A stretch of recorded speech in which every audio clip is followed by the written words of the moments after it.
జాతకాలు ఇవన్నీ ఎప్పుడు స్థూలంగానే పాటించాలి. దయచేసి అర్థం చేసుకోండి, సూక్ష్మంగా వెళ్ళకూడదు.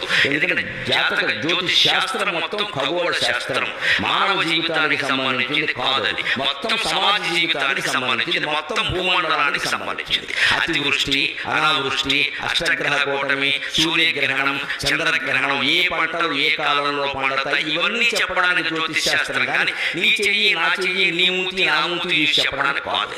దాన్ని అలా చేసేసారు మహానుభావులు, వారికి నమస్కారం. ఎందుకంటే వ్యాపారం చేయడానికి బాగా వీలు, మనిషిని ఎంత భయపెట్టేస్తే అంత వీలు.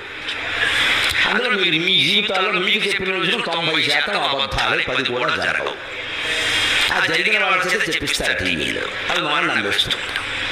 జరిగే అవకాశం లేదు. జ్యోతిష్ శాస్త్రం సమిష్టి జీవితానికి సంబంధించింది తప్ప వ్యష్టి జీవితానికి సంబంధించింది కాదు. వ్యష్టి జీవితం మీద ప్రభావం ఉంటుందండి. ఈ ప్రాంతం అంతా వాన కురిసినప్పుడు అందరి మీద పడుతుందండి. కానీ